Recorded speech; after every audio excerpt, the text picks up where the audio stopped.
Hello guys, स्वागत है आप सबका मेरे YouTube channel economics hub Uttarakhand open university में। आज हम इसमें चैप्टर पढ़ेंगे, वो है चैप्टर 9 जो है आपका law of demand and supply. ठीक है, इससे पहले जो हमने चैप्टर पढ़ा था वो था आपका कार्डिनल यूटिलिटी एनालिसिस। जो ये मैं आपको पढ़ा रही हूँ, ये आपका जो सब्जेक्ट है एमए इकोनॉमिक्स फर्स्ट सेमेस्टर, उसका MAEC 501 जो आपका सब्जेक्ट का कोड है, फर्स्ट आपका जो उसमें सब्जेक्ट आता है उसका चैप्टर 9 थे ये। ठीक है, तो हम इसमें जान लेते कि करके कि क्या है चैप्टर में। तो पहले देखो, हम इसमें जानेंगे कि डिमांड क्या होती है, मांग क्या होती है। देखो, अगर इकोनॉमिक्स के उसमें लेकर चले डिमांड को, तो इकोनॉमिक्स में जो है डिमांड का मतलब यही होता है कि किसी चीज के लिए डिजायर होना। लेकिन डिजायर होने से ही कुछ नहीं होगा। डिजायर आपकी डिमांड तब तक नहीं बनेगी जब तक आपको वो चीज खरीदने की इच्छा ना हो, आप उस चीज खरीदने में आपकी एबिलिटी ना हो। ठीक है, तो इकोनॉमिक्स में डिमांड का मतलब यही है।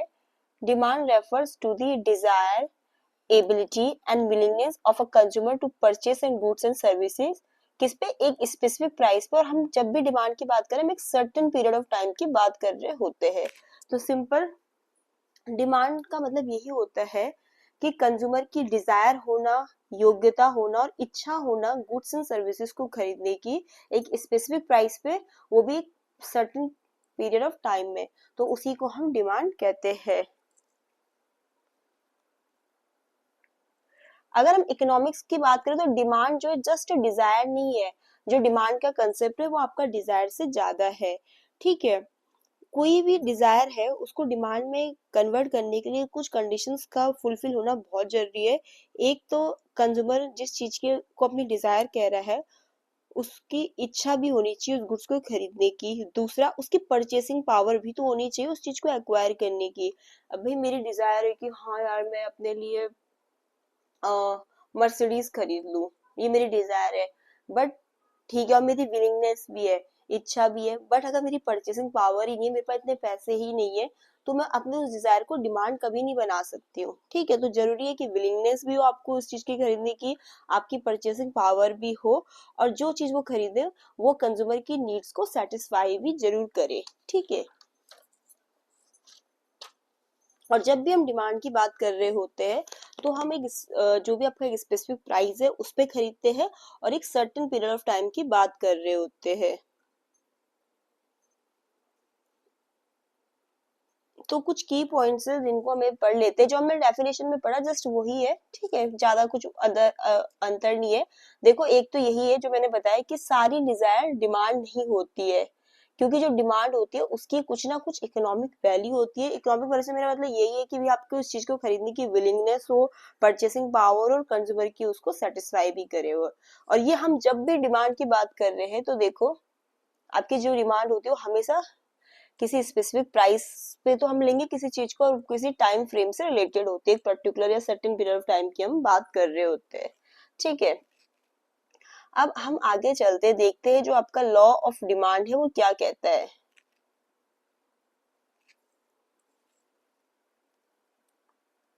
ठीक है, देखो, जो आपका लॉ ऑफ डिमांड है, जस्ट अगर आप सिंपल लैंग्वेज में समझो तो लॉ ऑफ डिमांड जस्ट यही कह रहा है कि जो हम किसी भी कमोडिटी का प्राइस है, मतलब कमोडिटी का या सर्विसेज का प्राइस है, और जो हम उसकी क्वांटिटी डिमांड करते हैं, दोनों के बीच में हमेशा कैसा रिलेशन होता है? इनवर्स रिलेशनशिप होता है। इनवर्स रिलेशनशिप का मतलब है कि अगर उस चीज की प्राइस बढ़ेगी तो मैं डिमांड कम कर दूंगी, और वहीं पर अगर प्राइस घटेगी तो डिमांड बढ़ जाएगी। तो हुआ ना प्राइस और क्वांटिटी के बीच में इनवर्स रिलेशनशिप, अपोजिट रिलेशनशिप, कि अगर प्राइस इंक्रीज हो रही है तो डिमांड डिक्रीज होगी, और वहीं पर अगर प्राइस उसका डिक्रीज हो रहा है तो क्वांटिटी जो डिमांड है वो बढ़ जाएगी। यही कहता है आपका लॉ ऑफ डिमांड। और एजम्पशन में ये लेकर चलता है कि अदर फैक्टर्स रिमेन कांस्टेंट। अब वो क्या फैक्टर है जो कांस्टेंट रहते हैं वो आगे हम एजम्पशन पढ़ेंगे, उसमें पढ़ेंगे।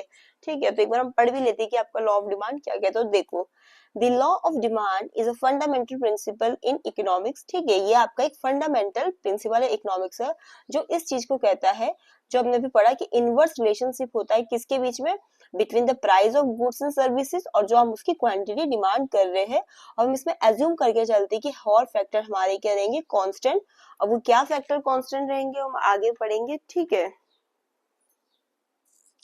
फिर हम जान लेते कि क्या रीजन है जिससे आपका लॉ ऑफ डिमांड होता है। या आप यहाँ पर अगर डायग्राम देखो पहले एक बार, ठीक है, ये आपका डायग्राम है डिमांड कर्व का।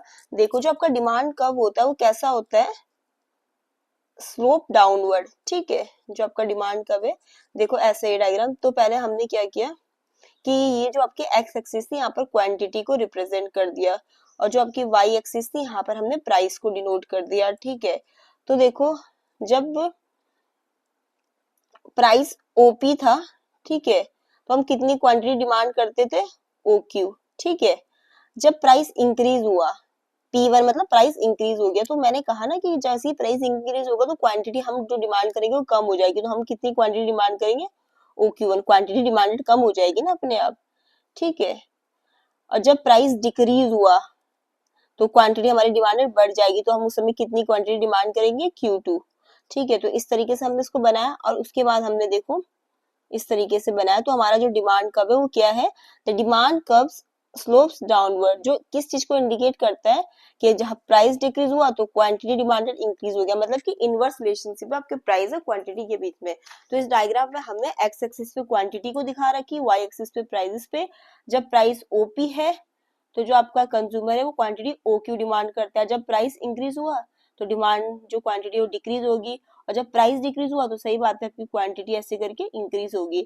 और फिर हमने इसको जब ऐसे बनाया तो देखो आपका डिमांड कब क्या है, वो डाउनवर्ड स्लोप आता है। ठीक है, तो वो यही पूछ रहा है यहाँ पर हमारा क्वेश्चन कि क्या रीजन है लॉ ऑफ डिमांड के लिए। ठीक है, कि क्यों आपका जो लॉ ऑफ डिमांड है वो ऑपरेट करता है, या क्या रीजन है कि आपका डिमांड का जो स्लोप है वो डाउनवर्ड जाता है। ठीक है, तो उसमें पहला रीजन है सब्स्टिट्यूशन इफेक्ट।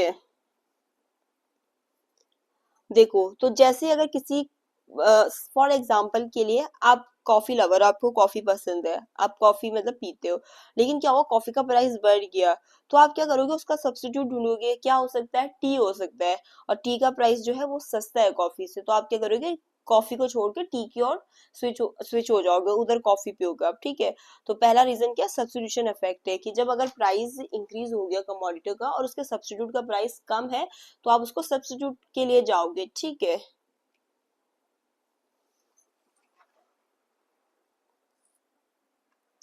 ठीक है, तो फर्स्ट आपका रीजन क्या है जिससे लॉ ऑफ डिमांड होता है, या डिमांड का क्यों स्लोप डाउन होता है, सब्स्टिट्यूशन इफेक्ट है। सेकंड आपका है इनकम इफेक्ट। देखो जैसे अगर जो प्राइस है, भाई जो इनकम है वो भी तो प्रभावित करती है इस चीज को। जैसे प्राइस हायर हो गया है, ठीक है, किसी चीज का प्राइस बढ़ जाता है तो कंज्यूमर की इनकम कम है, उसकी परचेसिंग पावर कम हो जाएगी कंज्यूमर, तो वो क्या करेगा, उसकी डिमांड को खुद ब खुद कम कर देगा। ठीक है, तो प्राइस अगर इंक्रीज होता है तो कंज्यूमर की परचेसिंग पावर तो कम हो जाएगी ना, नहीं खरीद पाएगा। अब हो सकता है कि पहले किसी चीज का प्राइस सही था, आप उसे ले सकते थे, बट क्या हो, उसका प्राइस बढ़ गया, अब आपके पास इतनी इनकम नहीं, आपकी इतनी परचेसिंग पावर नहीं, तो आप क्या करोगे, उसकी डिमांड को कम कर दोगे। ठीक है, तो दूसरा क्या होता है, इनकम इफेक्ट। फिर तीसरा होता है डिमिनिशिंग मार्जिनल यूटिलिटी का जो लॉ है आपका, तो जिसमें हमने यही बोला था, जो लॉ हमने पढ़ा था जस्ट सेम वही है, कि जैसे जैसे कंज्यूमर किसी भी कमोडिटी के एडिशनल यूनिट को कंज्यूम करता रहता है कंटिन्यूटी में, तो उसको जो सेटिस्फेक्शन होता है उसे डिक्रीज होने लग जाता है। तो बस इसीलिए तो वो क्या करेगा, सब्स्टिट्यूट ढूंढेगा, या उस चीज के लिए वो कम प्राइस पे करने के लिए तैयार होगा। तो एक रीजन ये भी है लॉ ऑफ डिमांड का ऑपरेट होने के लिए। ठीक है, फिर आपका है एक्सपेक्टेशंस। देखो तो एक्सपेक्टेशन में ये है कि भाई अगर कंज्यूमर ऐसे एक्सपेक्ट कर रहा है कि इस चीज का प्राइस फ्यूचर में बढ़ सकता है, इस कमोडिटी का प्राइस, तो अभी क्या करेगा, उस चीज को ज्यादा ले लेगा कि अभी प्राइस कम है। या उसका अपोजिट हो सकता है कि अगर कंज्यूमर को लगेगा कि फ्यूचर में यार प्राइस घटेंगे, तो वो क्या करेगा, बोलेगा अभी नहीं लेता यार, फ्यूचर में लूंगा लूंगा। तो जो हमारे एक्सपेक्टेशंस होते हैं उनके कारण भी आपका लॉ ऑफ डिमांड ऑपरेट करता है। ठीक है, फिर है आपका new buyers enter the market. देखो अगर प्राइस किसी गुड्स का कम हो जाता है तो पहले ऐसा हो सकता था कि बहुत कम लोग उसे अफोर्ड कर सकते थे, बट अगर प्राइस कम होगा तो ज्यादा से ज्यादा लोग उसे खरीद सकते हैं, तो वो अफोर्डेबल बन जाएगा ना लार्ज ग्रुप ऑफ कंज्यूमर के लिए। तो उससे क्या होगा, उसकी वही डिमांड जो होगी ज्यादा इंक्रीज हो जाएगी जब प्राइस उसका लो हुआ।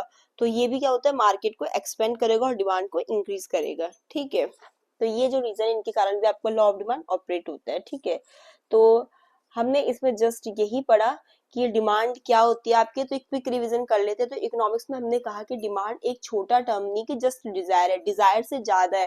भाई डिजायर तो हो सकता है ना, किसी चीज के लिए मेरी वांट है, इच्छा है, बट अगर मेरी योग्यता नहीं उस चीज को खरीदने के लिए, वो चीज मुझे सेटिस्फेक्शन प्रोवाइड नहीं कर रही है, मेरी विलिंगनेस नहीं है उसको खरीदने के लिए, तो तब तक मेरी डिजायर डिमांड में कन्वर्ट नहीं हो सकती है। ठीक है, तो वो डिमांड से हमारा, उसी डिजायर को हम डिमांड कहेंगे जब कंज्यूमर उस चीज को खरीदने के लिए विलिंगनेस होगी, उसकी परचेसिंग पावर भी होगी और वो चीज कंज्यूमर को सेटिस्फाई भी कर रही होगी, और जो हम डिमांड कर रहे हो एक स्पेसिफिक प्राइस पे कर रहे हो और एक सर्टेन पीरियड ऑफ टाइम को लेकर चलते हैं। ठीक है, तो हमने इसमें यही जाना। फिर हमने लॉ ऑफ डिमांड में जस्ट यही पढ़ा कि आपका लॉ ऑफ डिमांड इसी चीज को कहता है कि जो प्राइस होता है प्रोडक्ट का और जो उसकी क्वांटिटी डिमांड होती है, उनमें हमेशा इनवर्स रिलेशनशिप होता है।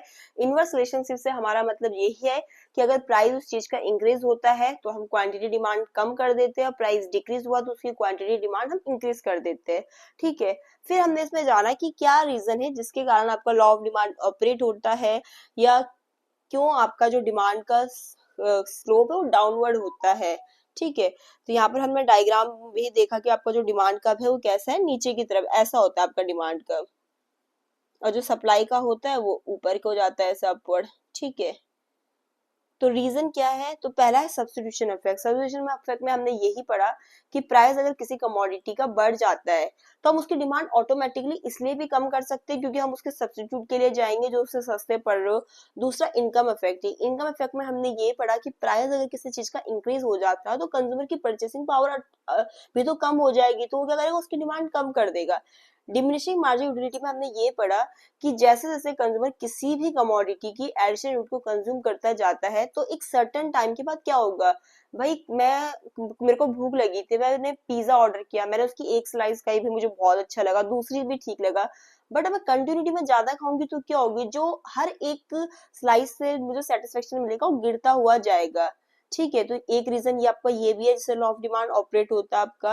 एक्सपेक्टेशन में मैंने ये कहा कि अगर कंज्यूमर को लगता है कि प्राइस इन फ्यूचर बढ़ जाएगा तो उसकी डिमांड अभी ज्यादा कर लेगा, अगर उसे लगता है कि नहीं यार फ्यूचर में कम होना है तो अभी उसकी डिमांड क्या कर देगा, वो कम कर देगा।